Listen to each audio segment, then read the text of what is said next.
Alhamdulillahi Rabbil Alamin. Allahumma salli wa sallim ala nabiyyina wa maulana Muhammadin wa ala alihi wa sahbihi ajma'in. A'udzu billahi minasy syaithanir rajim. Ya ayyuhalladzina amanu taqullaha haqqa tuqatih wa la tamutunna illa wa antum muslimun. Allahumma anta rabbi la ilaha illa anta khalaqtani wa ana abduka wa ana ala ahdika wa wa'dika mastata'tu. A'udzu bika min syarri ma sana'tu.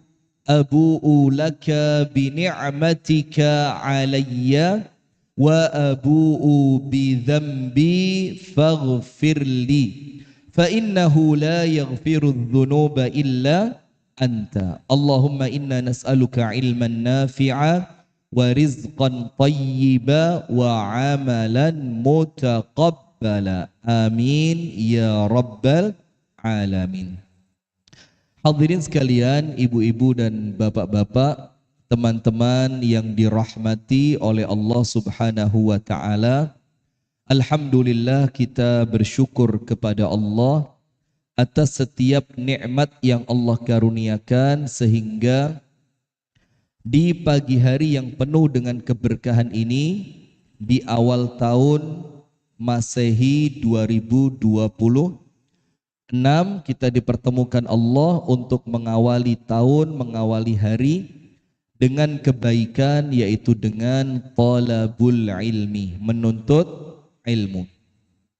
Kita berdoa kepada Allah semoga awal tahun ini di mana kita mengawalinya dengan menuntut ilmu menjadikan kita orang-orang yang senantiasa mendapatkan bimbingan dari Allah, senantiasa mendapatkan pertolongan dari Allah, dan senantiasa mendapatkan rahmat dan barokah dari Allah. Amin ya rabbal alamin.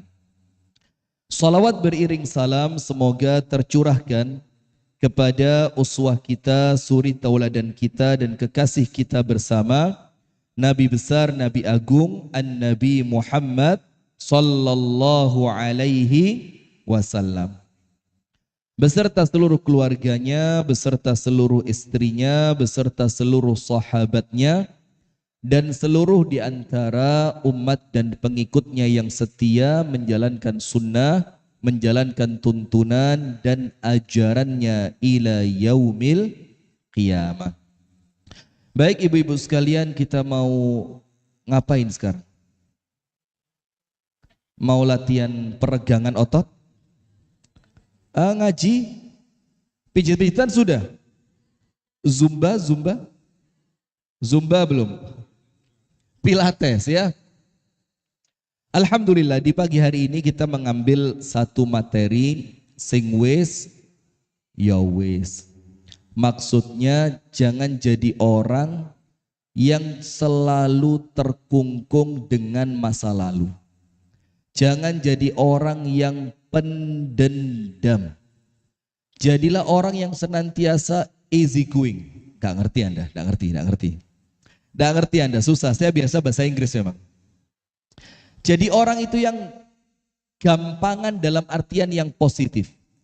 Gampangan di sini Bu, artinya ketika ada orang salah, ya sudahlah, namanya juga manusia.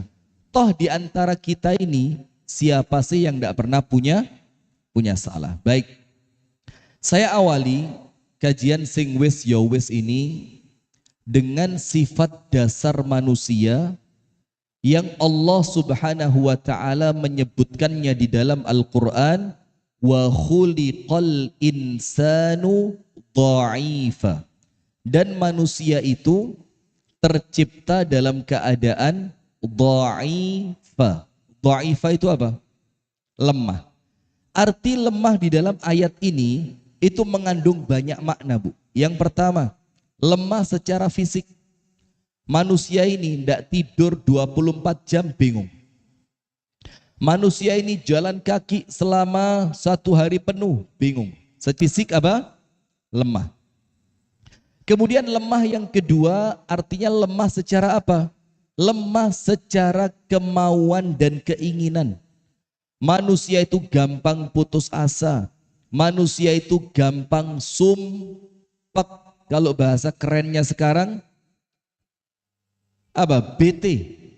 Iya, kena opo-opo titik baper. Mana orangnya yang baperan? Perempuan banget ya. Nah, termasuk makna kalimat wa khuliqal insanu dha'ifa, manusia itu tercipta dalam keadaan lemah, itu maksudnya apa, Bu? Gampang berbuat dosa. Yaitulah manusia. Maka sampai panjenengan lihat, manusia pertama yang Allah ciptakan dengan tangannya sendiri, yaitu Nabiullah Adam alaihi salam.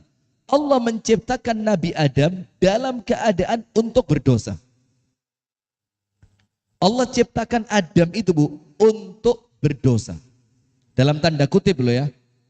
Karena memang dari awal wa ma khalaqtul jinna wal insa illa liya'budun. Nah, tapi kemudian Nabi Adam itu oleh Allah diciptakan bukan untuk langit tapi untuk bumi. Maka Allah Ta'ala berfirman, inni ja'ilun fil ardi khalifah. Aku akan menciptakan seorang khalifah, penghuni di mana? Di dunia, di bumi. Kemudian malaikatnya protes, ataj'alu fiha may yufsidu fiha wa yasfikud dima wa nahnu nusabbihu bihamdika wa nuqaddisu lak. Ya Allah, kenapa mau menciptakan sesosok makhluk yang kesukaannya menumpahkan darah, kesukaannya merusak.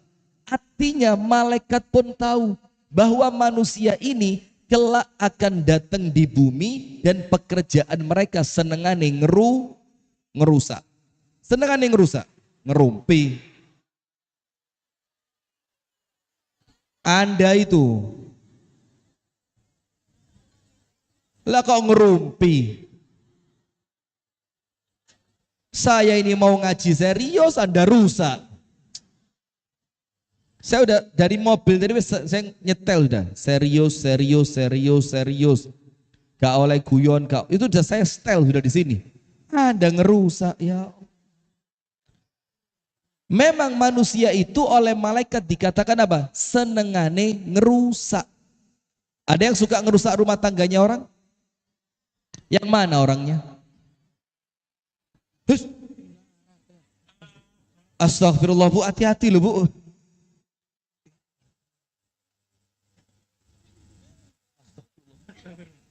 Masuk ke sana. Astagfirullahaladzim.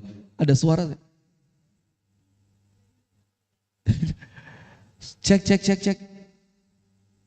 Nggak masuk, serius. Astagfirullah, kelepasan saya. Sudah. Maka memang manusia itu oleh malaikat difahami iki bakal ngerusak, bakal dadi rusake dunyo. Maka Allah berfirman apa? Zaharal fasadu fil barri wal bahri bima kasabat aydin nas. Telah nampak kerusakan di bumi, telah nampak kerusakan di daratan, di lautan, yang semua itu karena perbuatan tangan siapa? Manusia. Nah, maka oleh Allah Nabi Adam yang memang diciptakan untuk dunia, tapi transit di surga, dikasih cara bagaimana biar Nabi Adam itu turun. Sekarang lihat, Allah sendiri yang menciptakan. Yang kedua, Allah menciptakan Nabi Adam dalam keadaan tidak punya kekurangan. Artinya sempurna, diciptakan di surga, apapun boleh dinikmati, boleh dimakan, boleh minum, boleh pakai. Kemudian datang setan. Ketika istrinya datang, yaitu Siti Hawa, maka apa yang terjadi? Ada satu buah yang Allah bilang jangan didekati. Wala taqraba hadhihi syajarata fatakuna minal zalimin. Jangan didekati pohon yang satu ini. Allah bilang bukan jangan dimakan, jangan didekati. maka kalau kamu mendekat, kamu akan jadi orang yang zalim. Sudah, setelah itu udah diganggu sama setan, akhirnya Siti Hawa dan Nabi Adam melakukan dosa. Itu di langit. Itu kejadiannya di mana, Bu? Di surga yang semuanya boleh. Ini menunjukkan kepada kita memang sifat dasar manusia itu melakukan dosa. Dalam hadis yang lain dikatakan, kullu bani adam khata'un, siapapun sing krasa awake dhewe iku adalah menungso, Allah bilang kullu bani adam khata'un, semua manusia pasti melakukan salah. Tapi lihat agama Islam, wa khairu al-khatta'in at-tawwabun. Orang berdosa seperti anda ini, gak usah guyang-guyu, podo ae kok. Berdosa apa enggak? Lah ya sudah, guyang-guyu. Model saya nyindir, padahal saya ngomong ke apa adanya ini. Anda banyak dosa apa enggak? Saya sama, luwe akeh iso jadi. Sudah? Maka orang yang berdosa tadi oleh Allah dibilang apa? Wa khairu al-khatta'in, wong sing dosa sing paling apik. Bayangin Islam itu. Orang yang berdosa bisa memiliki peluang menjadi orang yang terbaik justru karena dosanya. Jadi jangan terlalu mikir sekedar dosa-dosanya, tapi bagaimana dosa itu bisa menjadi batu loncatan untuk kita jadi orang baik. Siapa mereka orang berdosa yang paling baik? At-tawwabun, yaitu mereka yang mau tobat. Dalam hadis yang lain dikatakan, laula tudhnibun, kalaulah kalian tidak melakukan dosa. Ini saya awali dengan ini, tujuannya apa? Supaya nanti kita ngerti sing dosa bukan orang lain saja, tapi termasuk kita. Rasulullah bersabda, laula tudhnibun, kalaulah kalian tidak melakukan dosa, la dhahaballahu bikum, sama Allah kalian dibuang, diganti kaum yang lain. Wala jaa biqaumin yudhnibun fayastaghfirun, maka Allah akan datangkan kaum yang lain yang mereka itu melakukan dosa. Setelah mereka berdosa, mereka mau istighfar, mereka mau tobat, lalu oleh Allah mereka diampuni. Faham gak? Jadi sifatnya manusia apa? Dosa. Kemudian panjenengan kalau di rumah, di masyarakat, di kampung, kumpul manusia atau enggak? Ngumpuli manusia apa enggak? Sekarang dengerin. Alladzi yukhalitun nas, manusia sing senengane kumpul-kumpul. Jadi sukanya apa? Kumpul-kumpul. Ketika mereka suka kumpul, wa yasbiru ala adahum, yang kalau diganggu oleh manusia, mereka itu kuat sabar. Sabare kuat. Alladzi yukhalitun nas, orang yang kumpul dengan manusia. Wa yasbiru ala adahum, kemudian kalau diganggu mereka sabar. Khairun, luwe apik dibanding siapa? Alladzi la yukhalitun nas wa la yasbiru ala adahum. Maka orang yang suka kumpul-kumpul tadi, tapi kalau diganggu mereka sabar, itu lebih baik dibanding orang sing gak seneng kumpul, biasanya tersinggungan. Nggih napa nggih? Orang yang ndak kumpul sana, ra cocok aku. Jilbabku kelire ra podo dadi omongan. Kumpul sana lagi, gak cocok aku mbak. Mosok mereka lek ngomong aku gak dijak omong-omongan. Kumpul sana lagi, pindah komunitas, sama lagi. Aku gak dijak mbak, kenapa? Aku gak duwe mobil. Kumpul terus, karena orang tersinggungan itu ndak akan bisa kumpul dengan manusia. Nah, maka dengan itu jamaah, Rasulullah sudah mengatakan kalau memang kita ini kumpul manusia, maka orang yang kumpul manusia pasti diganggu. Pasti apa? Tapi Rasul mengajarkan sing sabar. Nasib. Sekarang kita mulai. Sing wis, ya wis. Kita mau berbicara bagaimana caranya supaya hati kita ini gampang melupakan kesalahan orang lain. Supaya kita ini kalau ada orang lain salah kepada kita, terus mereka mau minta maaf, itu kita gampang memaafkan. Supaya kalau kita ini ternyata punya teman, ternyata teman kita mengkhianati, yo loro hati, tapi loro hati ini gak dowo. Loro hati ini gak diramut, ngerti gak diramut? Ada orang sakit hati, malah ditulis. Lek hati ini wis penak diwoco maneh. Oh ya loro maneh, ya Allah. Bahkan nulisnya detail banget. Dia menjemput suami saya di titik 0 Yogyakarta. Ya malah loro hati. Nah, maka kita mau berbicara bagaimana caranya agar luka di dalam hati kita itu cepat sembuh. Cepat sembuh. Nomor 1, tulis. Ada sakit yang tidak terasa. Ada apa, Bu? Sakit yang tidak terasa. Jadi wonge loro, orangnya itu sakit. Tapi dia tidak terasa, akhirnya penyakitnya tidak terobati. Apa sakit yang tidak terasa itu, Bu? Sakit hati. Ya memang itu, tapi kan ya gak gitu jawabannya. Apa sakit yang tidak terasa? Ini yang ongkep saya tahu panjenengan juga. Panjenengan juga sama ya. Masya Allah, alhamdulillah. Wes, alhamdulillahi ala kulli hal. Ini ongkep, mic juga nyongsrong, hilang dikit gak keluar. Mana ini speakernya yang mana sih? Cek. Iya suara, nggak tahu ini bisa diatur kayaknya saya. Ada soundman-nya. Ini bisa diatur suara lebih jos. Tapi tidak apa. Astagfirullah, gak ket mang, mas. Ya Allah. Mana ini? Ayo sip saya, lanjut saya. Lah antum mesti dengar suara saya mendem kayak gitu di Jarno. Tak doain kualat, istrinya 4. Amin gitu katanya. Siap. Nah ini kan lumayan ini ya. Sip, kita lanjutkan. Nggak usah, sudah segini aja, nggak apa-apa wis. Nah sudah, ada penyakit yang orang sakit itu gak keroso. Apa itu? Penyakit menyimpan dendam. Jadi dikira dia nyimpen dendam itu api. Maka dia tidak berusaha bagaimana dendam ini bisa terobati. Terus setiap ketemu orangnya mangkel. Setiap ketemu orangnya ingat kejadian masa lalu. Setiap ketemu orangnya senantiasa tambah sakit di dalam hatinya. Dia itu sedang sakit, yang sakitnya itu dendam tapi gak keroso oleh iku penyakit. Nah maka poin pertama dulu, Bu.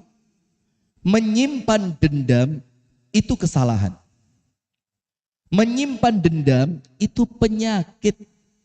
Menyimpan dendam itu menjadikan panjenengan tidak segera bisa semakin baik dan move on. Tak kasih cerita.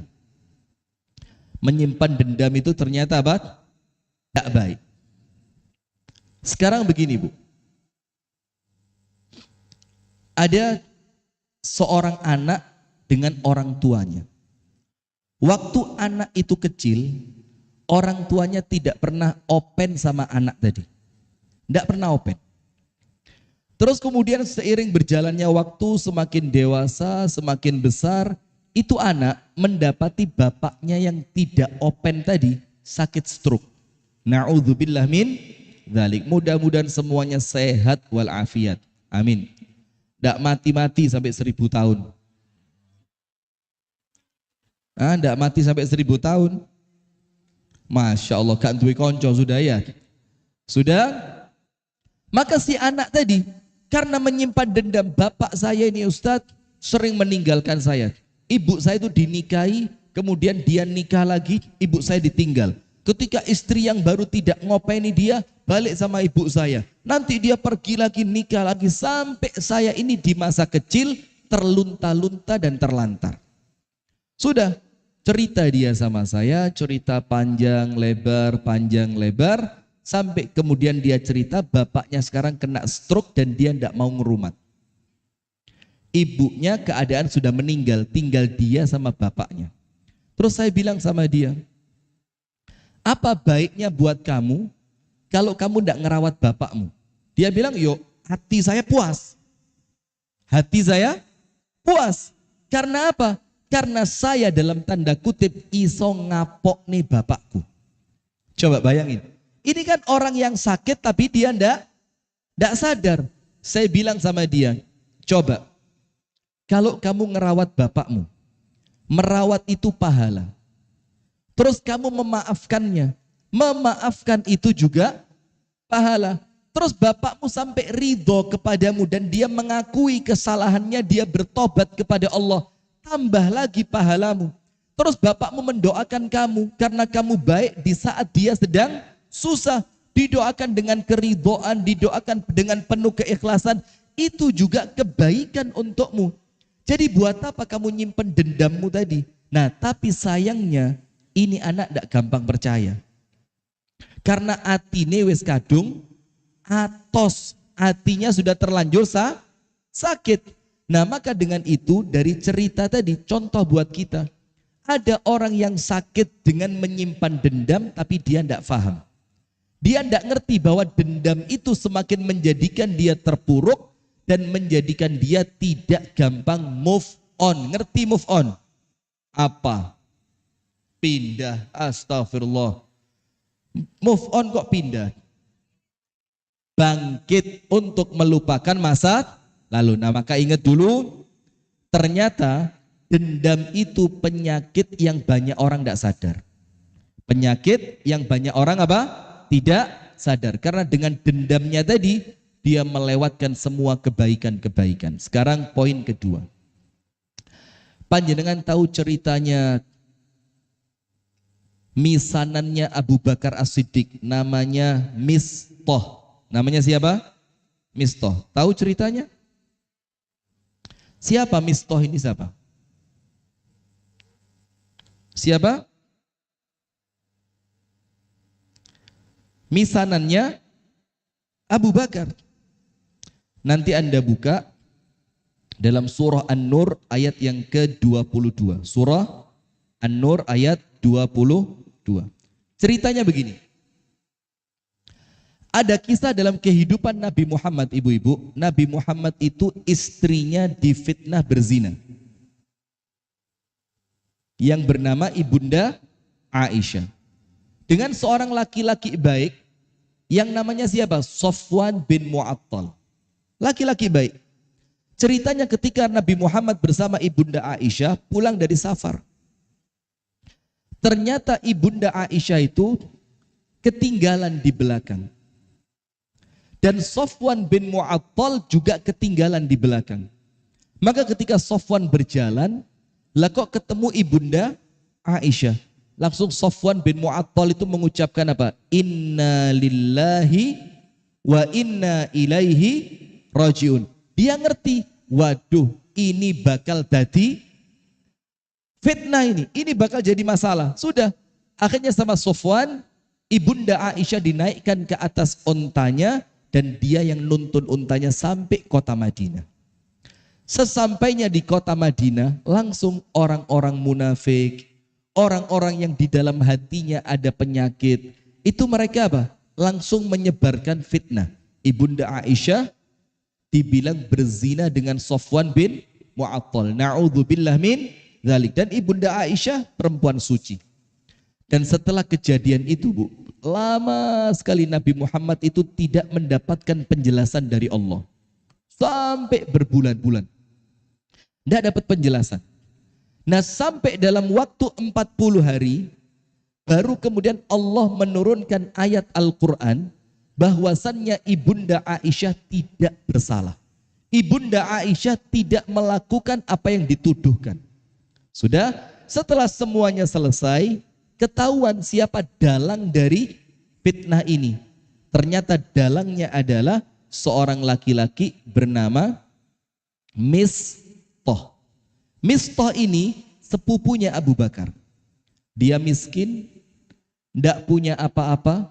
Setiap keperluannya Mistah itu yang memenuhi Abu Bakar. Butuh makan dikasih, butuh uang dikasih, butuh pakaian dikasih, butuh apapun disubsidi oleh Abu Bakar.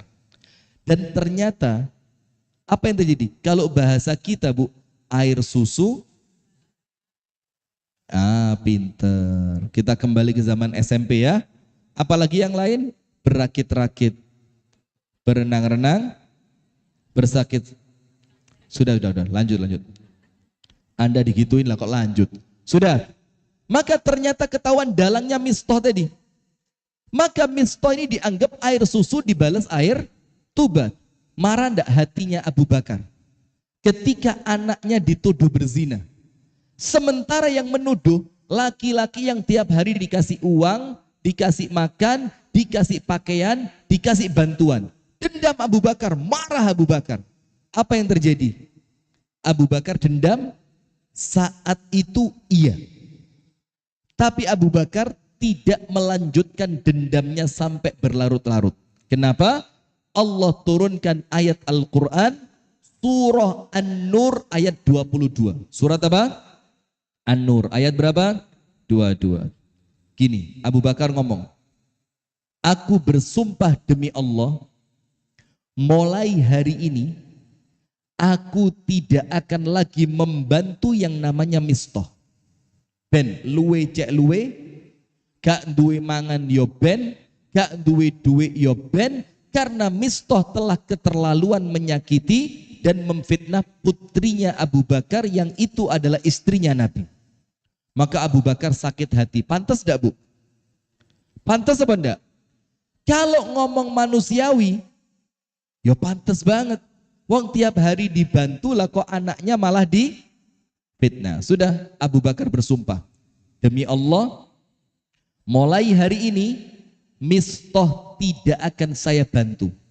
Kalau bahasa kita, sepeser uang pun tidak akan aku beri buat mistoh. Wis ben, mati yo mati, luwe ben luwe, gak duwe duwe sak karepe, karena dia telah keterlaluan sama anak saya. Sudah, ketika Abu Bakar bersumpah seperti itu, langsung Allah turunkan ayat Al-Quran An-Nur 22. Apa Allah Ta'ala berfirman? وَلَا يَأْتَلِ أُولُو الْفَضْلِ مِنْكُمْ وَالسَّعَةِ أَيُّؤْتُوا أُولِي الْقُرْبَ وَالْمَسَاكِينَ وَالْمُهَاجِرِينَ فِي سَبِيلِ اللَّهِ وَلْيَعْفُوا وَلْيَصْفَحُوا وَلْيَعْفُوا وَلْيَصْفَحُوا أَلَا تُحِبُّونَ أَن يَغْفِرَ اللَّهُ لَكُمْ وَاللَّهُ غَفُورٌ رَحِيمٌ.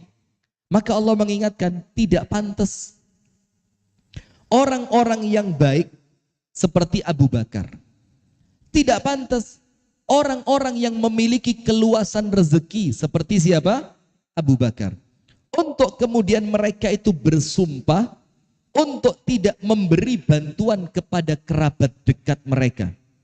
Untuk tidak memberi bantuan kepada fakir miskin. Untuk tidak memberi bantuan kepada muhajirin. Dan untuk tidak memberi bantuan kepada orang-orang fi sabilillah. Kenapa?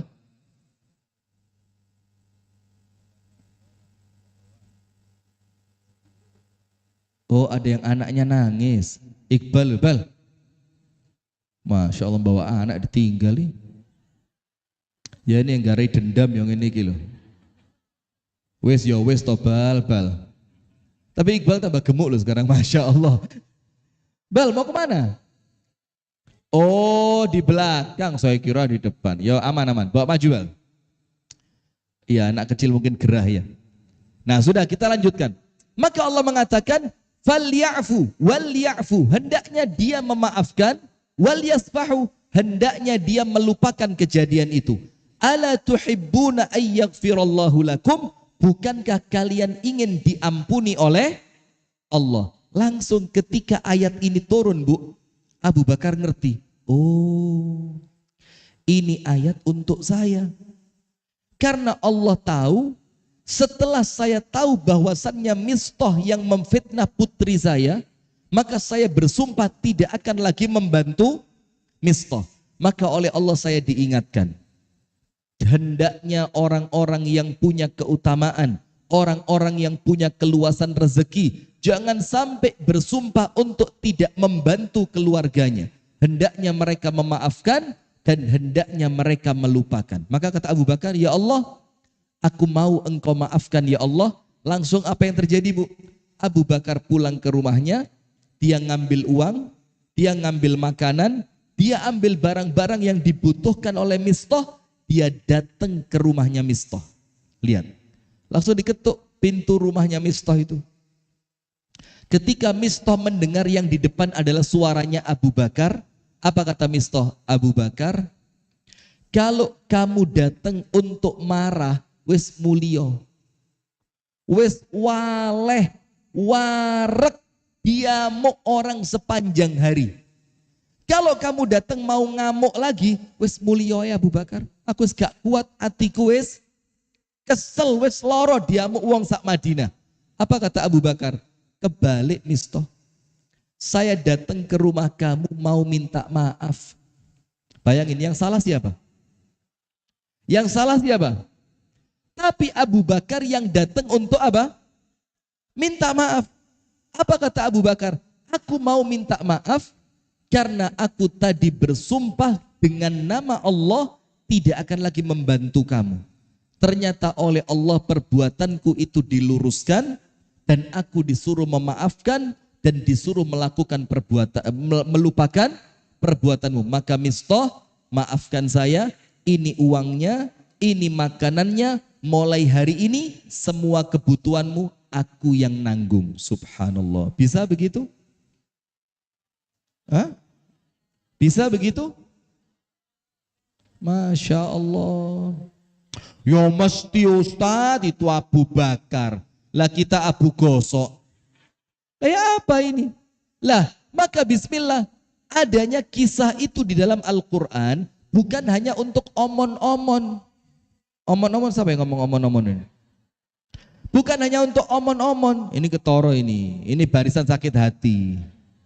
Barisan sakit hati ya. Masya Allah, sudah lupain. Sing wis, ya wis. Nah, sudah, maka Abu Bakar minta maaf sama Mistah. Abu Bakar, maafkan, Mistah, maafkan aku bersumpah tidak membantu kamu, ternyata itu salah. Akhirnya apa? Mulai hari itu, semua kebutuhan Mistah kembali oleh Abu Bakar, dijamin dan disubsidi. Padahal lihat Bu, kesalahannya Mistah besar atau kecil? Besar. Tapi Abu Bakar memiliki hati yang jauh lebih besar. Abu Bakar memiliki angan-angan tentang masa depan yang lebih besar. Abu Bakar mengharapkan ampunan dari Allah yang lebih besar. Maka oleh Allah disebutkan, ala tuhibbuna ayyaghfirallahu lakum, bukankah kamu ingin Allah mengampuni kamu? Kata Abu Bakar, kalau aku bisa memaafkan Mistah, maka Allah akan mengampuni dosaku. Nah sekarang bagaimana caranya Bu? Nomor satu tadi paham, ada sakit yang Anda tidak sadari. Apa sakit itu? Menyimpan dendam. Anda akan dimakan oleh api dendam, kehilangan banyak kebaikan. Itu nomor satu. Nomor dua, bagaimana kehebatan kisahnya Abu Bakar dengan seorang laki-laki bernama Mistah, yang akhirnya oleh Allah diturunkan surah An-Nur ayat berapa? 22. Berarti semakin Anda memaafkan, oleh Allah Anda akan diampuni semua dosa Anda. Amin ya Rabbal alamin. Sekarang Ustadz, terus bagaimana caranya sing wis ya wis, cek gak kelingan maneh? Bu dengerin, kalau lupa total mustahil. Nggih apa nggih? Ada apa? Nggak usah teriak-teriak, biasa aja.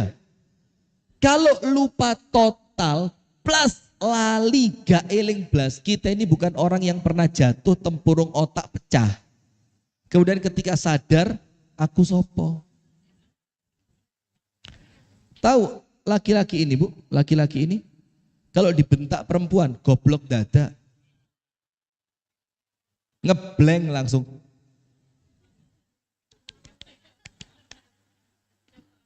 Sudah, lanjut. Itu bukan materi kita itu. Nanti ada materi nyentak suami. Nanti insya Allah di akhirat. Sudah lanjut. Maka kalau ngomongnya lupa, lupa itu kemudian gak eling blas, itu mustahil. Mana mungkin kita lupa, wong kita ini punya memori. Yang terkadang memori ini justru untuk sesuatu yang menyakitkan itu luweh kuat. Iya. Anda diurui waras kok iya. Ini kadang-kadang kalau nyimpen penyakit, dilarani wong, dilokne wong, difitnah wong, suami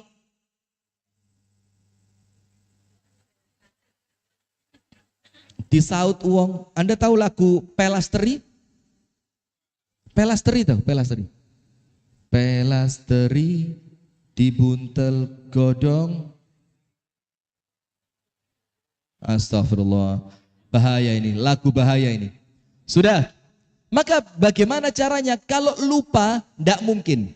Tapi kemudian kita dituntut bukan untuk melupakan, tapi kita dituntut untuk memperbaiki keadaan. Tulis, caranya ada 5. Ada berapa? Insya Allah pulang, panjenengan sehat kabeh atine. Anda pulang, atine sehat kabeh. Allahumma amin, insya Allah. Cara nomor 1. Lihat Bu, hati kita di tangan siapa? Allah sok tahu. Ustadznya saya apa Anda? Hati kita di tangan siapa? Di tangan siapa? Allah Subhanahu wa ta'ala. Sampai Nabi Muhammad bersabda begini, yang di luar aman, yang di luar? Bu, yang di luar? Anda kenapa kok di luar? Nggak bayar tiket ya? Ya Allah kesian. Oh datang kesiangan. Masya, saya tadi habis subuh sudah kesini. Ternyata belum ada orang, balik lagi saya. Sudah. Hati kita ini di tangan siapa? Allah. Maka hati itu baik dengan pertolongan Allah. Hati itu sakit karena memang Allah berkehendak seperti itu. Hati itu bisa sembuh karena Allah yang menyembuhkan. Kalau hati itu tidak sembuh, memang Anda tidak memohon kesembuhan kepada Allah. Rasulullah bersabda, sesungguhnya quluba bani Adam, hatinya manusia, itu berada di antara 2 jemarinya Allah. Hati kita ini Bu, di antara kedua jemarinya siapa? Allah. Yuqallibuha haitsu sya. Yang Allah itu senantiasa membalikkan hati kita itu sesuai dengan apa yang Allah kehendaki. Kroso enggak kalau perempuan? Pagi-pagi senang, bahagia, enggak lama moro-moro sumpek. Pernah? Tiba-tiba sedih. Tiba-tiba kayak enggak nyaman gitu, pengen keluar, pernah? Nah, itulah karena memang hati kita di tangan siapa? Allah, dibolak-balik. Kadang-kadang sregep, gak jarang males. Kadang-kadang beneh, gak jarang ngamuan. Kadang-kadang dermawan, lebih seringnya pelit. Kadang-kadang sama suami gampang memaafkan. Kadang-kadang senggol titik, bacok. Senggol, bacok. Masya Allah. Nah, itulah jari kita. Kemudian Nabi Muhammad mengajarkan satu doa. Tapi untuk doa ini doa ketetapan iman. Tapi untuk kita ambil sisi yang lain. Rasulullah maka mengajarkan, maka dengan itu memohonlah kepada Allah. Ya muqallibal qulub. Duhai Allah, zat yang maha membolak-balik hati. Tsabbit qalbi ala dinik. Ya Allah, tetapkan hatiku ya Allah di atas agamamu. Nah, kalau untuk orang yang punya luka di dalam hatinya, bisa tidak minta sama Allah, ya Allah hilangkan luka ini? Bisa. Allah mampu tidak menghilangkan luka itu? Mampu? Kenapa Anda tidak minta? Anda sengaja memang jogo rasa loro iki cak eling terus ya. Bahkan ditularo nang anake, nak, ini ngomong wedok iku nak. Iku biyen sing ngerebut bapakmu nak. Kan ceritanya begitu ya. Nah, maka memang sengaja. Nah, sekarang begini jamaah. Kalau memang kita tahu hati kita di tangan Allah Ta'ala, dikuasai oleh Allah Ta'ala, sakit hati Allah yang menjadikan kita merasakan hatinya lapang karena karunia dari Allah. Maka semua itu mintalah kepada Allah agar hati Anda disembuhkan. Dongo ya Allah, sembuhkan ya Allah. Aku lek kata wong wedok situ iki Allah kudu tak prekes raine ya Allah. Ya Allah. Loro hati saking lorone ya. Sampai jangankan lihat orangnya, ketok sandal itu. Masya Allah. Jangankan ketok sandali, sepeda motornya lewat depan rumah, kurung suaranya tuk tuk tuk tuk tuk tuk tuk tuk. Musuh. Nah, maka minta sama Allah. Karena hati kita ini dikuasai oleh siapa? Allah. Dan panjenengan lihat. Ala fa inna fil jasadi mudghah. Yang menguasai fisik kita itu segumpal darah yang namanya hati. Betul apa enggak? Lah kalau atine wis rusak gara-gara dendam, tidak mau minta kepada Allah agar oleh Allah disembuhkan, maka ketika hati itu terpelihara rusaknya, maka semuanya mulai kepala sampai kaki rusak kabeh. Nggih napa nggih? Eman-eman Bu. Panjenengan sholat, panjenengan ngaji, panjenengan puasa, panjenengan tahajud, panjenengan sholat duha. Atine dendam, ngerasani, ngelokni, memfitnah, bongkar aibnya orang. Akhirnya semua kebaikan yang Anda lakukan muspro. Muspro itu apa? Sia-sia. Sia-sia. Sekarang lihat, Anda buka surat Alam Nashrah. Laka sodrok. Itu ayatnya, suratnya Al-Insyirah. Saya ibu-ibu nyaut, Masya Allah. Sudahlah Bu, jadilah pendengar yang baik gitu loh. Panjenengan tahu surat Alam Nashrah ini diturunkan atas dasar apa? Apa keadaan di zaman itu apa? Sulit. Siapa yang sulit? Masya Allah, ini kok ngaku jamaah pengajian. Saya di Malang murid model begini tak suruh pulang sama saya. Karena murid TKP ente. Ini terjadi ketika Nabi Muhammad itu dalam keadaan terpuruk, dalam tanda kutip. Apa itu terpuruknya? Dakwahnya ditolak. Keluarga terdekatnya menolak. Bahkan anak-anaknya diceraikan oleh suami mereka. Utbah dan Utaibah. Suaminya siapa ini? Allah, Masya Allah, Ruqayyah dan Ummu Kulthum itu nikah dengan Utbah dan Utaibah, dicerai. Sampai pada akhirnya menikah dengan siapa? Utsman bin Affan. Maka Utsman bin Affan dibilang Dzun Nurain, yang memiliki dua cahaya. Dzu an-Nurain, laki-laki yang punya dua cahaya. Kenapa Sayyiduna Utsman dapat gelar Dzun Nurain? Karena Sayyiduna Utsman mendapatkan dua putrinya Nabi Muhammad. Ruqayyah dan Ummu Kulthum. Sampai ketika anaknya Nabi yang kedua yang dinikahi Utsman itu wafat. Apa kata Nabi Muhammad? Utsman, kalau saya masih punya anak perempuan lagi, saya kasih buat kamu. Itu saking api siapa? Utsman. Maka mertua saya ngomong gitu. Coba aku sih dua anak wedok, tak arah benar kon maneh. Oh, tidak boleh ya nikah kakak adik ya. Yes, yang lain aja kalau gitu. Tidak usah kakak adik.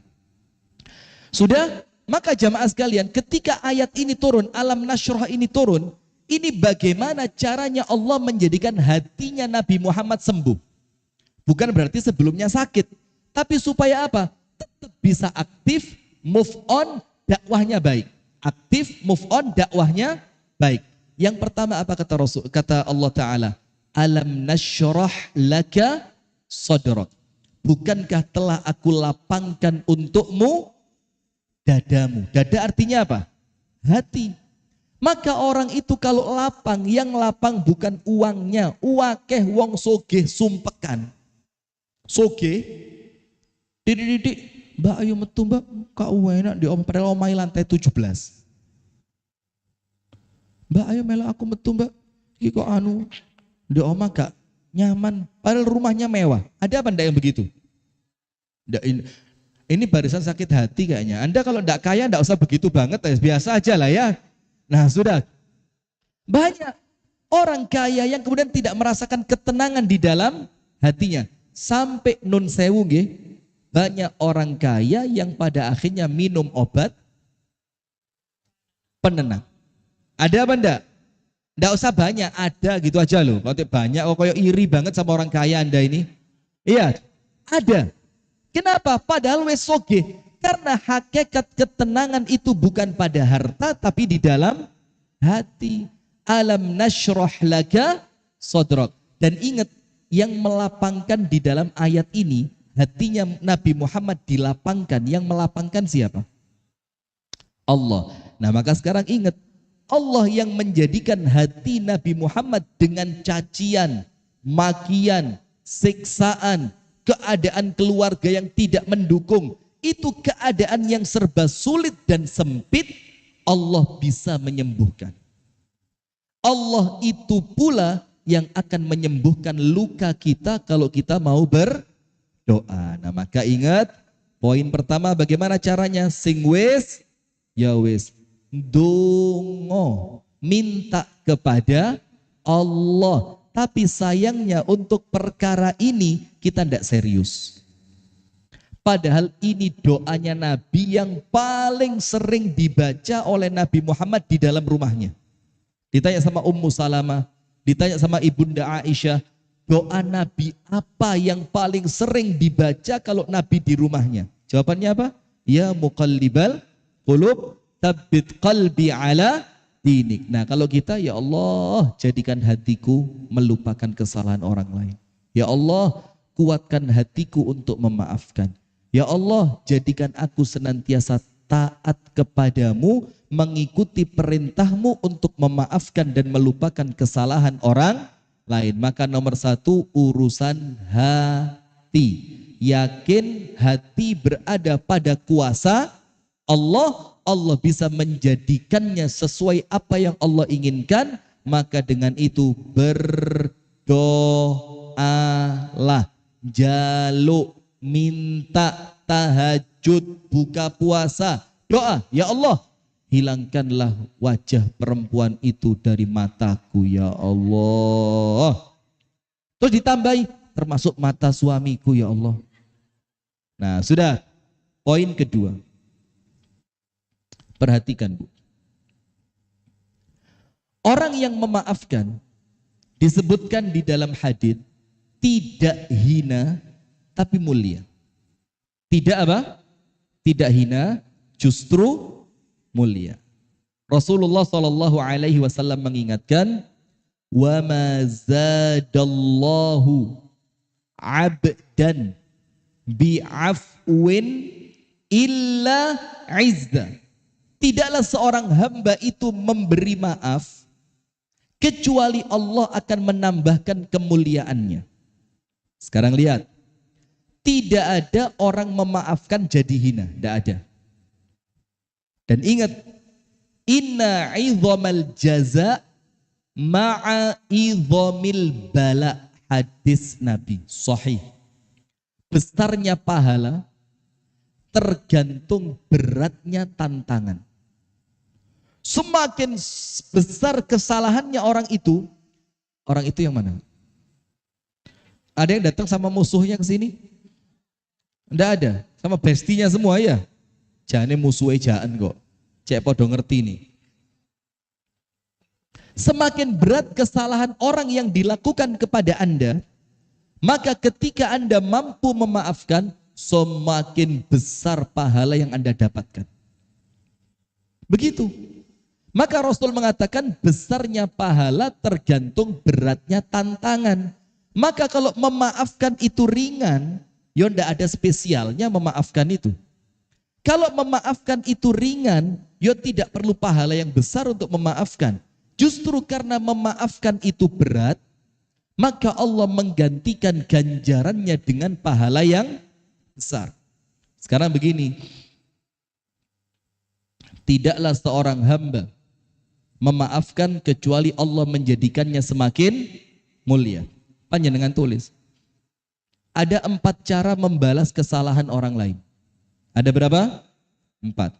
Ini masih poin yang kedua, ingat dulu. Ada berapa tadi? 5. Saya sampai jam berapa? Enggak, serius. Setengah 11. Siap, tenang aja. Yang bisa jawab saya kasih hadiah haji tahun depan tanpa antri. Mau apa enggak? Syaratnya cuma satu, bayar dewe. Itu toh. Lo enggak apa-apa. Lo kenapa kok tiba-tiba langsung? Lah ya makanya kalau Anda siap gitu, Allah kasih duitnya. Enggak usah GR wong duit gue Gusti Allah kok ya. Nanti insya Allah sama Pak Bahlil dikasih bagi hasil dari hutan yang dibongkar itu ya. Iya insya Allah. Sudah lanjut. Ada 4 cara membalas kesalahan orang lain. Nomor 1, bagaimana caranya? Balasan seperti perbuatannya. Boleh apa enggak? Boleh, bukan aib. Boleh. Bukan aib. Apa ayatnya? Wa jaza'u sayyi'atin sayyi'atum mithluha. Balasan suatu keburukan adalah keburukan yang serupa. Panjenengan dikaplok, pok.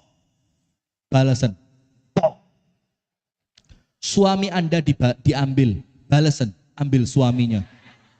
Dia enggak punya Ustadz, makanya dia ngambil karena dia enggak punya. Joko apa nih? Nah misalkan begitu. Jadi balas sesuai perbuatan yang dia lakukan terhadap Anda.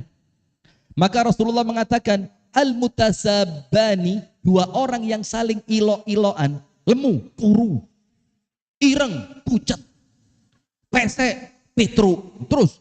Jadi 2 orang yang saling apa? Menghina. Apa kata Nabi Muhammad? Dosanya kembali kepada yang memulai.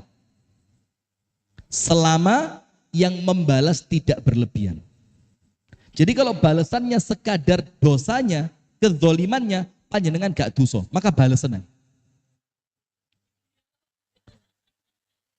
Siap? Ya, saya kasih tahu caranya nanti. Tapi poin pertama, ini buat ibu-ibu yang gak pernah ngaji. Nah, yang sing penting rapopo, sing penting raduso, sing penting aku dalam dalilnya boleh balas. Ini untuk ibu yang belum untuk yang sudah ngaji. Pilihan Anda 2, 3, atau 4. Milih berapa? 4. Kok kayak jumlah istri begitu? Pilihannya nomor 2, 3, atau 4. Nomor 1, balasan sesuai kadar kezaliman. Boleh? Boleh. Siapa yang membolehkan? Allah membolehkan, Nabi Muhammad membolehkan. Selama tidak berlebihan. Memang Bu, kalau duduk sudah agak lama geringgingan memang. Iya Bu, kesemutan. Kenapa? Oh air tumpah, alhamdulillah. Itu air Bu, nanti malam jadi uang. Amin. Perempuan kok uang terus ya, Masya Allah. Sudah. Nomor 2, cara balas keburukan orang lain. Jangan balas di dunia, tuntut di akhirat. Di dunia biarkan.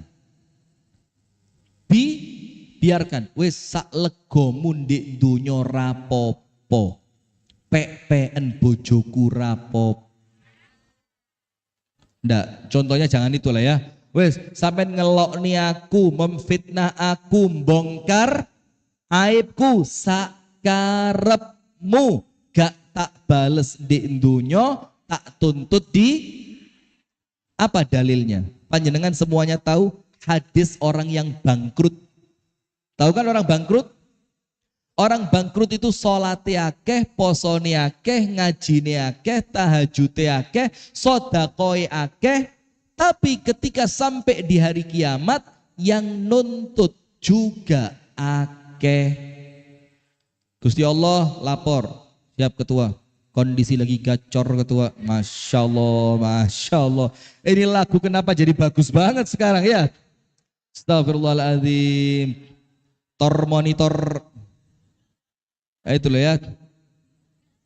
Iya, enggak tahu lagu itu kok kayak ter itu. Lapor ketua, kondisi lagi Astagfirullah. Astagfirullah, astagfirullah, astagfirullah ya Allah. Jauhkan hamba dari godaan ibu-ibu ini ya Allah. Astagfirullahaladzim, astagfirullah. Sudah lanjut. Yang kedua, jangan tuntut dunia, jangan balas dunia, tuntut di dalilnya. Salatnya akeh, posone akeh, ngajine akeh, sedekah akeh, tahajud akeh. Semuanya ibadah-ibadah akeh. Tapi apa? Ketika datang di hari kiamat ada yang lapor, ya Allah lapor.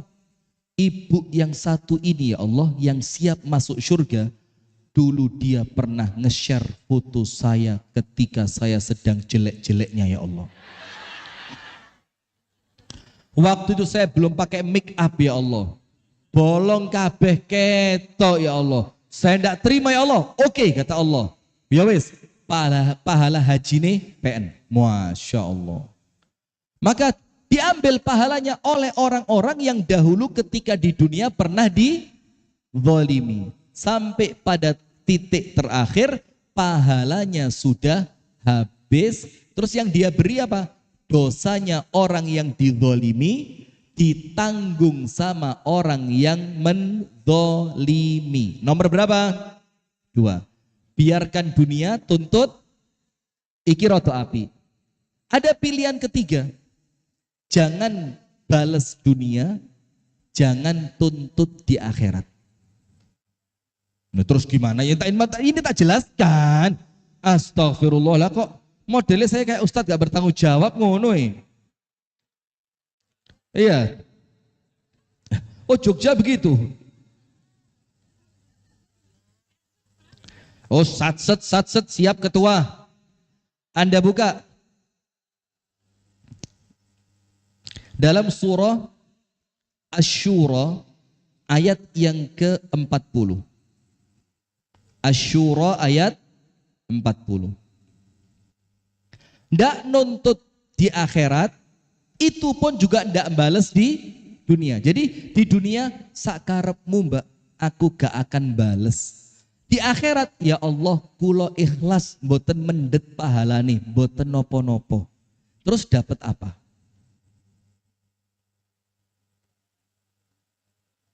Ayo dapat apa? Pahalanya banyak? Lawang ndak nuntut kok dia. Ridho, ikhlas, koyo iso ae. Sudah baca ayatnya. Faman 'afa wa aslaha fa ajruhu 'ala Allah. Barang siapa yang 'afa, memaafkan di dunia, wa aslaha, memperbaiki keadaannya ndak pakai nuntut di akhirat. Apa yang Allah janjikan dalam Asy-Syura 40? Fa ajruhu 'ala Allah. Allah yang nanggung pahalanya. Misalkan begini, kalau panjenengan tuntut di akhirat, Anda dapat bayaran sak gelas pahala. Kalau Anda tidak nuntut dari orang itu, Allah kasih sak botol untuk Anda. Karuan satu gelas atau satu botol? Lebih banyak mana? Berarti karuan nuntut atau membiarkan saja? Nah itu loh Bu, nomor berapa? 3. Nomor 1, balas sesuai kadar kedzaliman. Nomor 2, jangan balas dunia, tuntut akhirat. Nomor 3, jangan balas dunia, jangan tuntut di ini loh ibu-ibu pengajian. Terus apa? Pahalanya ditanggung oleh Allah. Dan di dalam Quran, kalau ada pahala yang dimisteriuskan oleh Allah, tidak disebut pahalanya apa, para ulama mengatakan apa? Pahalanya surga. Jadi kalau tidak disebut pahalanya, Allah menyembunyikan, tidak disebut pahalanya bakal dapat apa, dapat sekian derajat, dapat ini, dapat itu, tidak disebut. Maka ulama bilang surga. Tapi ya memang abot ya.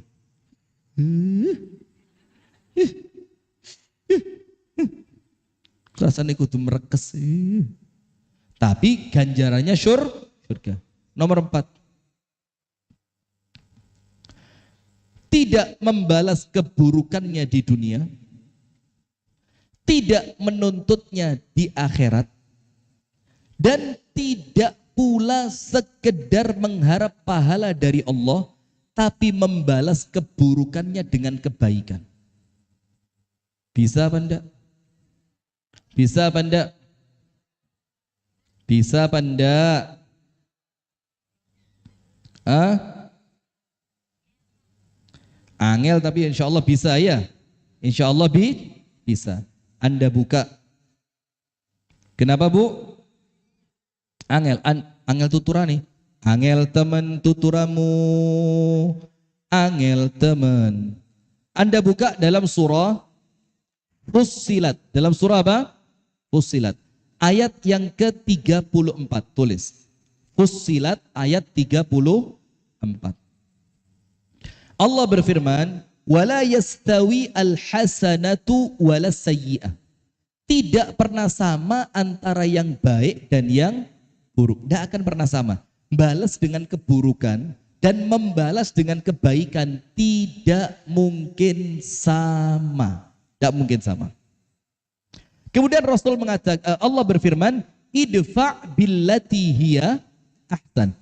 Balaslah keburukan orang lain dengan yang lebih baik.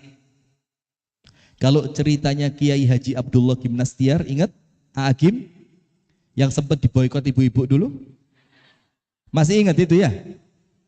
Kenapa Anda boikot itu kenapa? Kenapa Bu? Mendua, loh Anda bukan istrinya kok ikut sakit itu loh. Sakit Ustaz, sakit apa? Ibu-ibu lucu, dulu minta foto sama Agim. Foto. Setelah beritanya di blow up oleh media, dibakar fotonya. Agim mikir di Bandung sana, sing jaluk foto yo sopo. Lah kok mbok obong-obong dewe iku lho, Masya Allah. Ibu-ibu ini kadang-kadang gak jelas. Ya bukan kadang-kadang, saya sering ya. Sering gak jelas. Begini, maka saya pernah ceramah begini Bu. Kalau ada perempuan marah, jangan ditanya kenapa. Karena dia sendiri tidak tahu kenapa saya ini marah. Oh jadi wong wedok iki rada ngguyok nih. Misalkan suami tanya, kenapa kok marah-marah? Dibilang, aku juga nggak tahu. Aku kenapa malu? Masya Allah, iki ketokan jaluk diruqyah ini. Panggilkan Ustadz Faizar nih. Jangan-jangan muntah paku ini orang, ya. Sudah. Maka keempat, balas keburukannya dengan apa? Kalau katanya Agim, kalau ada orang ngerasani itu apa? Menghibah, gosipin panjenengan. Anda usah sok keren lah. Anda digosipin pentingnya apa ya? Nah, kalau saya masih lumayan. Astagfirullah. Misalkan panjenengan digosipin sama orang, terus ada yang lapor, Mbak, sampean wingi Mbak diceritakni wong iku jarine sampean kemayu. Oh alah. Langsung Anda masuk ke istana buah. Anda beli buah-buahan yang mahal-mahal. Anggur yang mahal, buah pir yang mahal, apel yang mahal. Anda rendam pakai sianida. Rendam pakai air sianida. Bungkus parcel yang bagus, tulisi dari sahabatmu. Jangan nyebut nama, nanti konangan polisi. Ya, kirim ke rumahnya. Insya Allah dia makan, langsung kejet-kejet kayak kopi Mirna. Ingat kopi Mirna? Nah, sudah enggak? Kalau katanya Agim, kalau Anda digunjing, Anda sedang diberi pahala. Maka bagaimana? Terima kasih sama dia. Bagaimana caranya? Bikinkan parcel yang terbaik, kirim ke rumahnya. Nah, itu namanya membalas keburukan dengan bisa begitu. Anda yang nomor 1 aja belum tentu bisa, kok nomor 4. Sudah? Maka apa hasilnya? Sekarang lihat, Allah berfirman, kalau keburukan itu bisa Anda balas dengan kebaikan, Allah akan membalas Anda apa? فَإِذَا الَّذِي بَيْنَكَ وَبَيْنَهُ عَدَاوَةٌ كَأَنَّهُ وَلِيٌّ حَمِيمٌ. Maka orang yang awalnya memusuhi Anda akan jadi manusia paling dekat yang paling membela Anda. Itu akan menjadi bestie yang rela berkorban untuk Anda. Nah, maka ini cara yang kedua. Berarti apa? Memaafkan akan menjadikan Anda semakin mulia. Karena kalau Anda bales Bu, nun sewu, maaf Mbak, gak level, berarti sombong. Sombong, hati-hati. Gak bales tapi melbun rokok gara-gara sip. Nomor 1, hati di tangan siapa? Maka minta kesembuhan kepada Allah. Nomor 2, memaafkan menjadikan Anda semakin mulia. Dengan 4 pilihan tadi, pilih yang nomor 3 atau nomor 4. Itu kelasnya ibu-ibu pengajian. Nah sekarang kita masuk cara ketiga.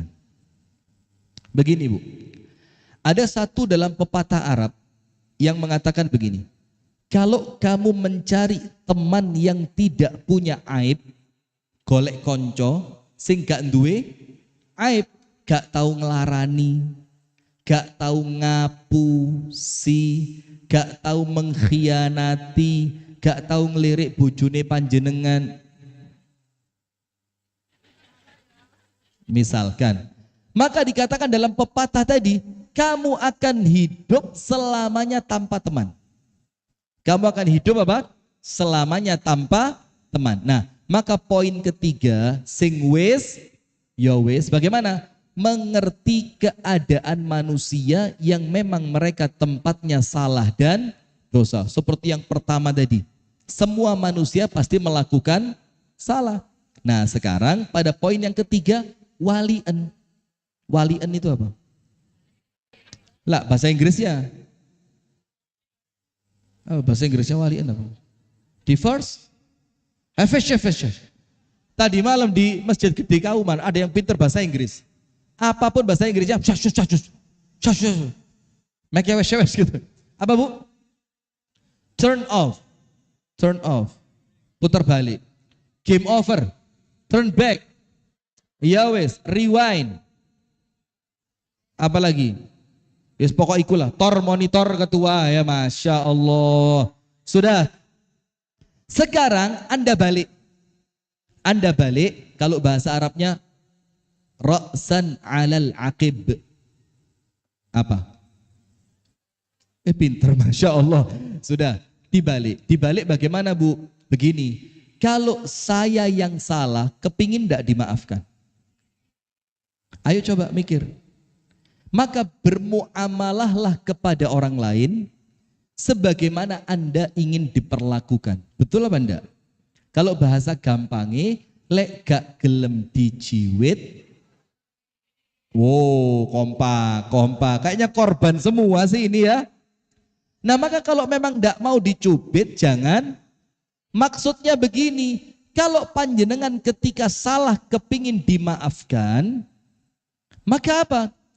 Yo maafkan kesalahan orang lain. Sebagaimana dia ingin dimaafkan, Anda pun ngerti. Yang salah tidak selalu dia terus. Saya pun bisa. Contoh.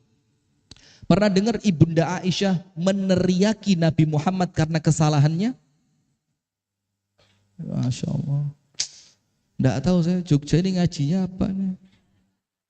Jadi pernah sekali Ibunda Aisyah itu jerit di hadapan Nabi Muhammad. Wah, jerit.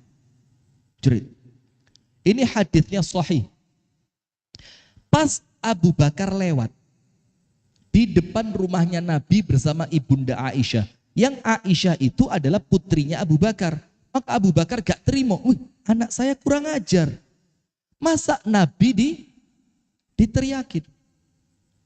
Maka fasami'a Aisyata rafi'atan sautiha 'indan Nabi. Abu Bakar itu mendengar Ibunda Aisyah mengangkat suaranya kepada Nabi. Langsung Abu Bakar masuk. Belum. Apa yang terjadi? Fatana walaha. Lu kok mati? Baterainya habis. Masya Allah, bal, Masya Allah. Panggah ikat bimbal. Maafkan. Jangan dendam. Sudah? Maka ketika itu fatanawalaha. Apa Bu tanawalaha? Abu Bakar langsung ngangkat tangan, nun sewu nggih, mau memukul Ibunda Aisyah. Di depannya siapa? Nabi Muhammad. Pas di depannya Nabi, oleh Nabi tangannya Abu Bakar dipegang. Cep. Fa'amsaka Rasulullah yada Abu Bakrin. Dipegang tangannya. Terus Rasulullah bilang apa? Ya Abu Bakrin, laisa lihada ji'tahuna. Abu Bakar, kamu datang ke rumahku bukan untuk marah-marah sama istriku. Dibelani Bu. Padahal Ibunda Aisyah pas marah kepada siapa? Nabi. Lah kok bapaknya datang, coba panjenengan Pak. Istri Anda sedang marah-marah. Wah, uring-uringan gak jelas. Lah kok bapaknya istri datang ke rumah? Anda akan membela istri atau malah yang ini Pak bendino Pak, bendino. Iki sampai siket kerungu sedino Pak, aku mulai awal rabi sampai saiki 20 tahun Pak. Kira-kira kalau kita begitu ya? Subhanallah. Ini Rasulullah tidak, ketika Ibunda Aisyah pas mengangkat suara di hadapan Nabi, Abu Bakar masuk mau dipukul sama Rasul, tangannya dipegang celep. Abu Bakar, kamu datang bukan untuk marah sama istri saya. Kalau kamu datang hanya untuk itu, silahkan keluar. Pergi Abu Bakar. Tung. Langsung Rasulullah bilang apa sama Ibunda Aisyah? Ya Aisyah, hadhihi bitilki. Aisyah, kamu tak belani di depan bapakmu, ijole salahku yang tadi. Berarti kita sekarang 0-0. Itu menunjukkan apa? Walien. Ndak terus orang lain yang salah, Bu. Kadang-kadang siapa yang salah? Kita. Mungkin panjenengan disalahi orang, tapi panjenengan ingat panjenengan mungkin pernah salah juga kepada orang lain. Maka dengan itu adil. Apa Bu? Adil. Nomor 1, hati di tangan Allah, minta sama Allah. Nomor 2, semakin memaafkan semakin mulia. Nomor 3, yang adil. Ketika orang lain bersalah Anda marah, maka Anda harus ngerti di waktu yang lain boleh jadi Anda yang salah. Ketika Anda yang salah, Anda berharap dimaafkan. Nomor 4, bagaimana caranya biar sing wis yo wis, gak usah diungkit-ungkit lah lagi. Ingat Bu, orang Islam itu diajari mikir masa depan, bukan menangisi masa lalu. Yang menangisi masa lalu itu setan. Na'udzubillah min dzalik. Apa buktinya kalau setan yang nangisi masa lalu? Setan itu sekarang ganggu kula lan panjenengan sedoyo. Itu karena apa? Dendam masa lalu kepada Nabi Adam. Nggih napa nggih? Sampai karena dendam itu, setan rela pindah dari surga, bakal masuk ke neraka selama-lamanya. Hanya gara-gara nyimpen apa? Dendam. Nah sekarang lihat, setan itu ketika oleh Allah disuruh sujud kepada Nabi Adam, sujud. Setan bilang, wah salah konsep. Yang benar, junior sujud kepada senior. Ini lapor ketua mana ini? Ini kok dibalik? Dari mana ceritanya senior disuruh sujud kepada junior? Akhirnya setan ngomong apa? Ana khairun minhu. Aku luwe apik timbang sampean. Nah maka orang yang tidak mau memaafkan itu asli nih sombong. Kroso awake luwe apik timbang wong sing salah. Jadi mana sombong? Mana? Sombong, mana orang sombong? Lagi di Malang. Untuk saya pas di Jogja ini. Selamat coba, enggak saya kena ini. Nah sudah, maka ibu-ibu sekalian, Islam itu ngajarin kita untuk melihat masa depan, bukan menangisi masa. Apa ayatnya? Allah berfirman, Ya ayyuhalladzina amanu taqullaha wal tanzur nafsum ma qaddamat lighad. Wahai orang-orang yang beriman, bertakwalah kalian kepada Allah. Dan di antara makna takwa itu memaafkan. Memaafkan itu takwa atau bukan? Takwa. Dan hendaknya setiap jiwa dari kalian memperhatikan apa yang telah dia lakukan untuk masa yang akan datang. Masa yang akan datang itu 2 Bu. Masa yang akan datang dunia bulan depan, tahun depan, 5 tahun ke depan, 10 tahun ke depan, disuruh mikir sama Allah. Wes ngelakoni opo gai masa depanmu. Dan masa depan yang kedua, akhirat. Maka kalau kita mikirnya masa depan Bu, insya Allah gampang memaafkan. Tapi masa depannya bukan dunia, masa depan apa? Akhirat. Sekarang begini, ada kunci. Nabi Muhammad itu kalau lagi sumpek, ya walaupun Nabi Muhammad tentu tidak sumpek seperti panjenengan ya. Tapi kalau pas mungkin ya rotok capek segala macam, apa ucapannya untuk ngelegakni hati? Masya Allah. Sudah sekali ini toh, alhamdulillah, alhamdulillah. Apa ucapannya Nabi Muhammad gaya ngelegakni hati? Istighfar, terus.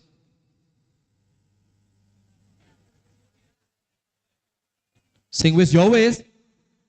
Ini Nabi Muhammad atau Nabi Jogja? Astagfirullahaladzim.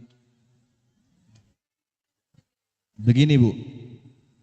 Nabi Muhammad ketika hatinya mulai terasa lelah, ucapannya apa? Allahumma la aisha illa aishul akhirah. Allahumma la aisha illa aishul akhirah. Coba diulang. Aja. Allahumma ya Allah.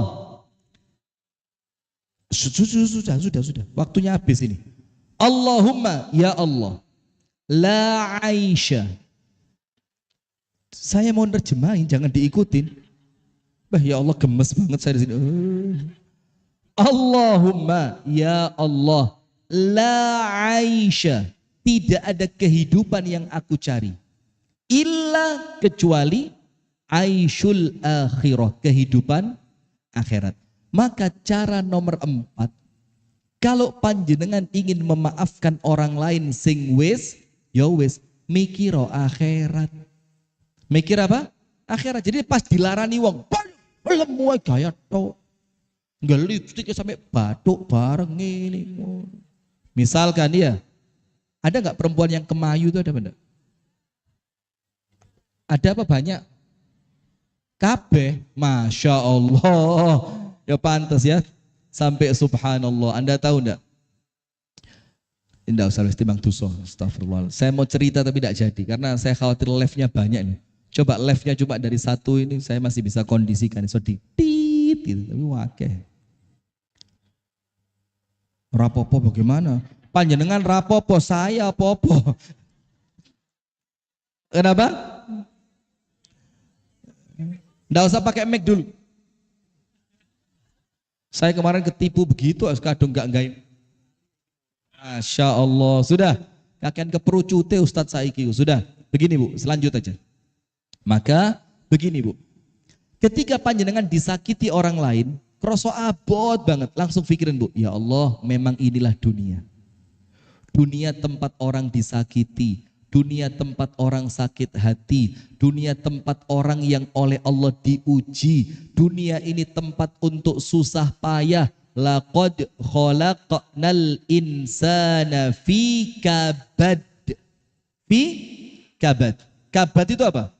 Susah payah yang tidak pernah berhenti.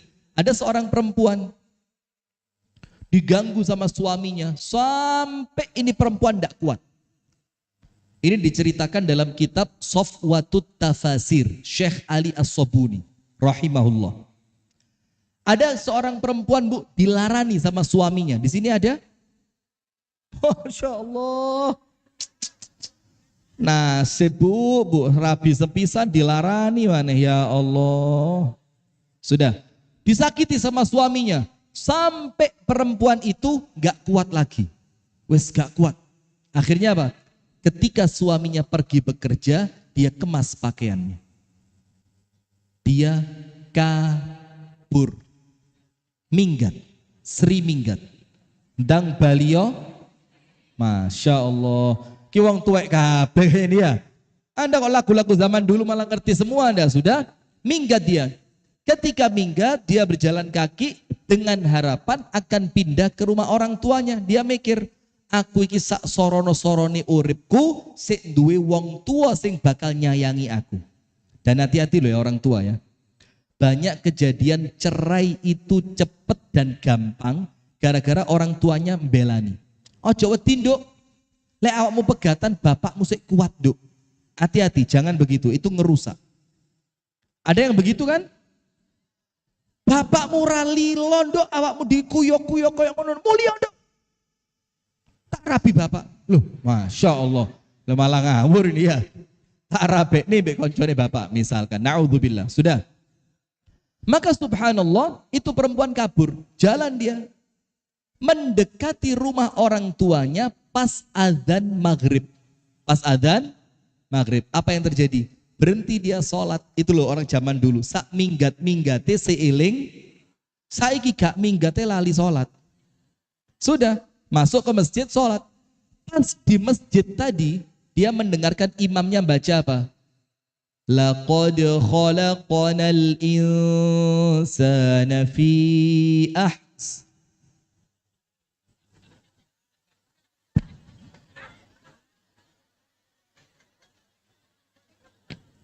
Anda kok yo manut ay.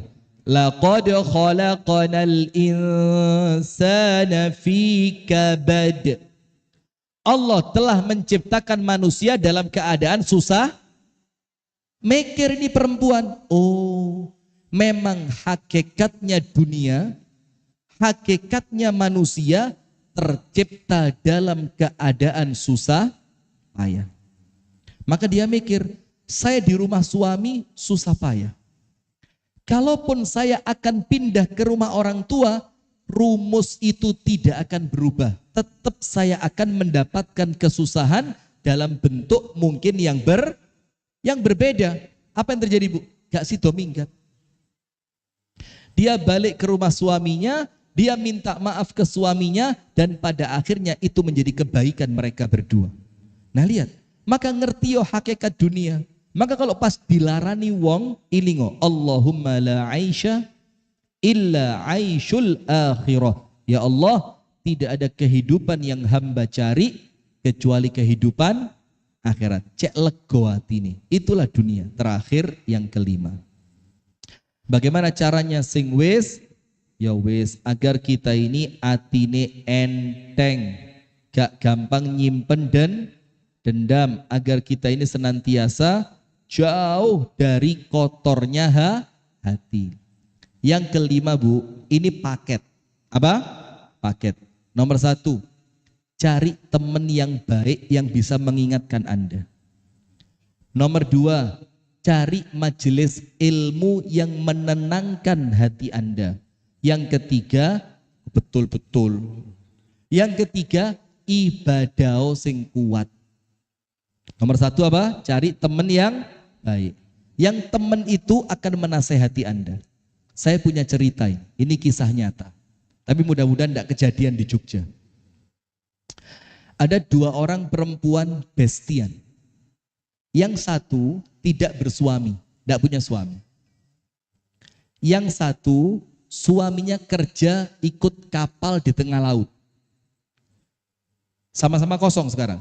Dan suami yang kerja di laut ini sistemnya berapa? 3-1. Apa 3-1 itu? 3 bulan di laut, sebulan di darat pulang. Nah maka ketika si istri ini ditinggal suaminya, ngobrol-ngobrol sama bestinya. Mbak, suamiku sekarang susah ditelepon. Bestinya bilang apa? Yang sabar. Wong suamimu itu kerja juga untuk kamu dan anak-anakmu, dinasehati. Tidak lama lagi curhat, Mbak.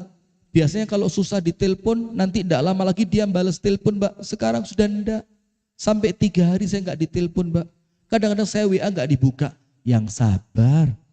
Suamimu kan kerjaannya di sana enggak ringan. Boleh jadi enggak sempat pegang HP, dinasehati.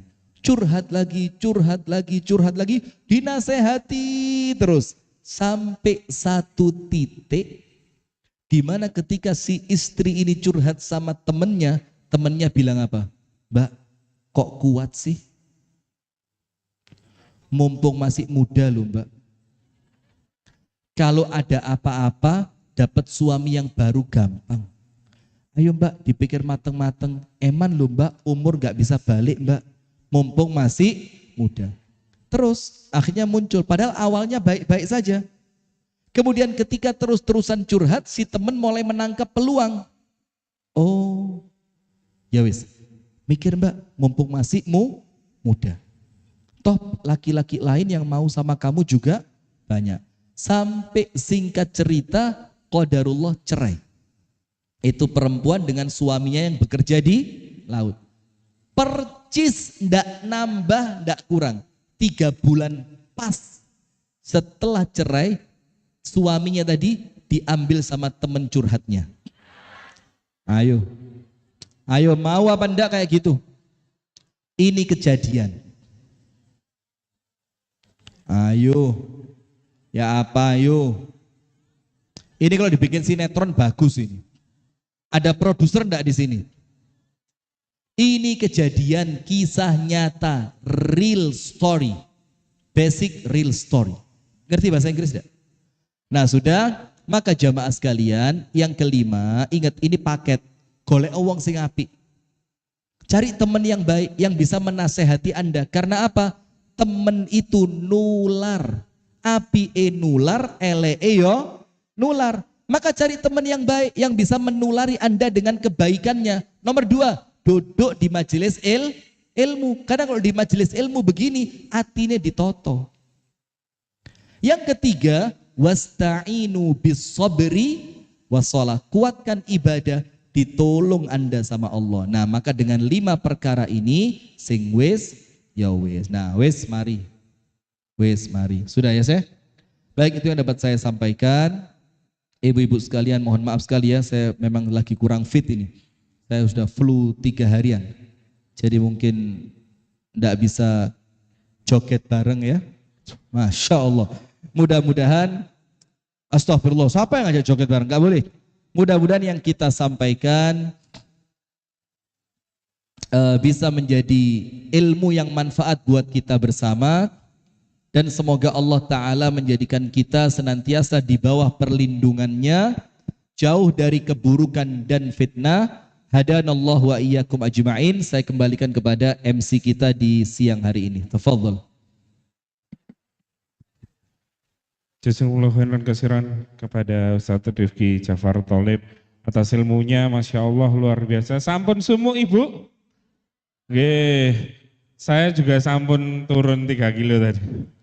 Untuk sauna sih tidak apa-apa. Semoga sumuknya ini menggugurkan dosa kita masing-masing. Amin ya rabbal alamin. Tapi sebelumnya kita umumkan karena akan ada kotak infak yang berputar ataupun tadi yang sudah ataupun yang belum akan diputarkan kotak infak, nanti jemaah semua bisa mengisi dengan sedekah terbaiknya yang semoga kami berdoa Allah membalasnya dengan kebaikan yang berlipat ganda. Amin ya rabbal alamin.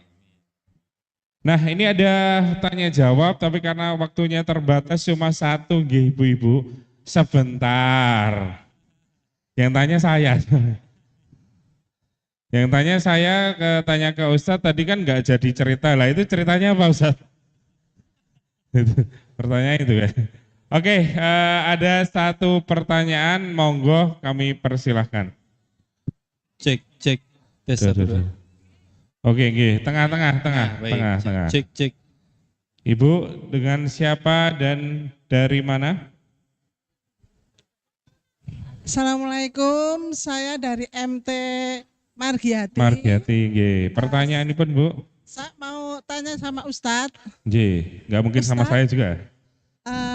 Mohon maaf, kalau pernikahan itu sudah lama tapi satu rumah tapi tidak, yang saya tidak berhubungan suami istri dan tidurnya sendiri-sendiri, terus pernah waktu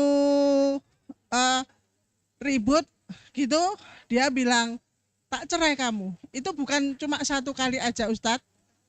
Apakah itu termasuk sudah talak? Nah Ibu, baik. Terima kasih Ustadz. Jazakillah khair, terima kasih. Jadi begini pertanyaannya, ada yang serumah suami istri tapi tidak berhubungan suami istri, bahkan tidurnya pisah, beda tempat. Kemudian kalau marahan biasa mesti ngomong tak cerai kamu. Nah apakah itu jatuh cerai? Nah saya jelaskan perlahan. Nomor 1, hubungan suami istri bukan suatu kewajiban dalam rumah tangga. Karena rumah tangga itu isinya tidak melulu hubungan ranjang.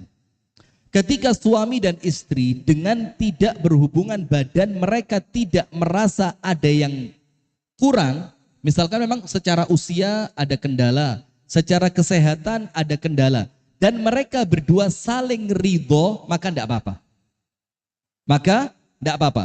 Apalagi ada keadaan-keadaan yang memang mendesak, misalkan keadaan kamar yang tidak cukup sehingga harus berpisah tempat, satu dampingi anaknya, satu dampingi anak yang lain, kan begitu.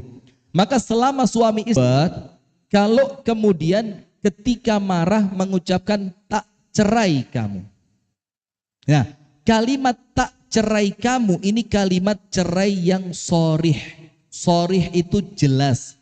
Jelas itu seriusnya jatuh, main-mainnya jatuh. Maksudnya jatuh itu jatuh apa?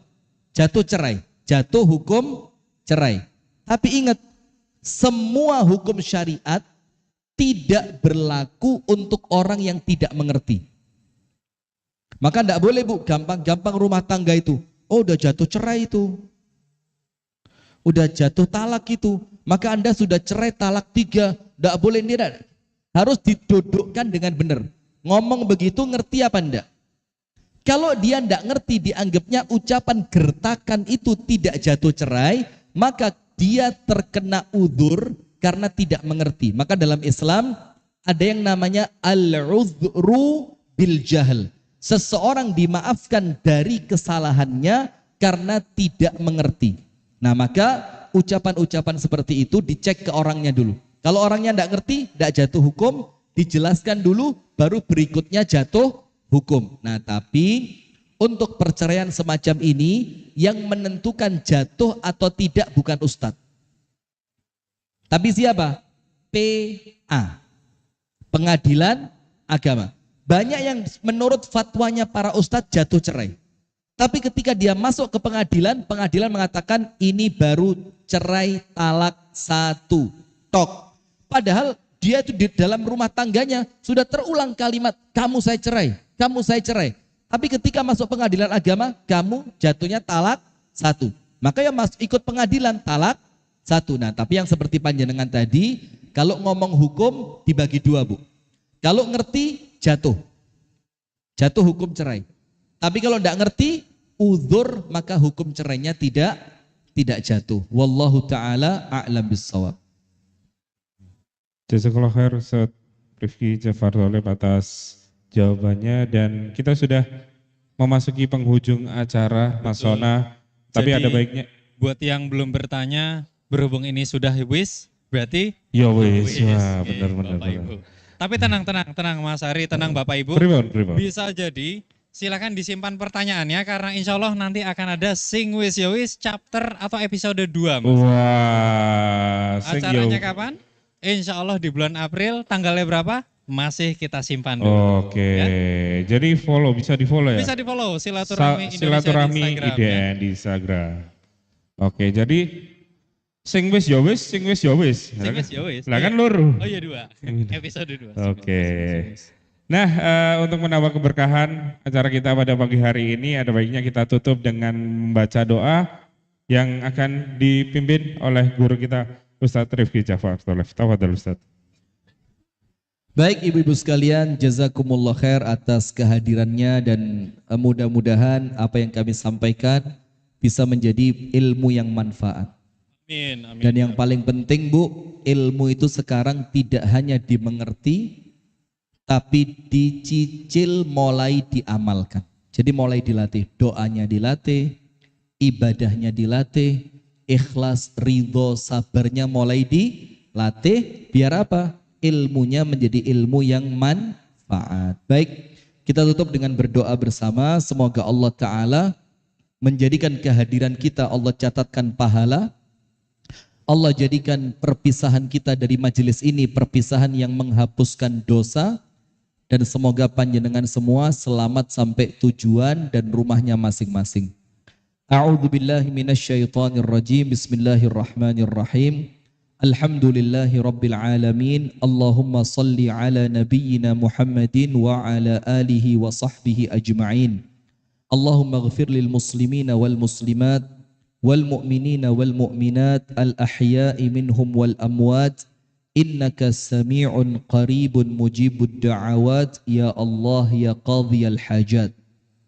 ربنا اغفر لنا ذنوبنا ولوالدينا وارحمهم كما ربونا صغارا اللهم يا ربنا هب لنا من أزواجنا وذرياتنا قرة أعين واجعلنا للمتقين إماما رب اجعلني مقيم الصلاة ومن ذريتي ربنا وتقبل دعاء اللهم يا مقلب القلوب ثبت قلوبنا على دينك وطاعتك اللهم يا ربنا ظلمنا أنفسنا وإن لم تغفر لنا وترحمنا لنكونن من الخاسرين لا إله إلا أنت سبحانك إني كنت من الظالمين ربنا آتنا في الدنيا حسنة وفي الآخرة حسنة وقنا عذاب النار وصل اللهم وسلم وبارك على نبينا محمد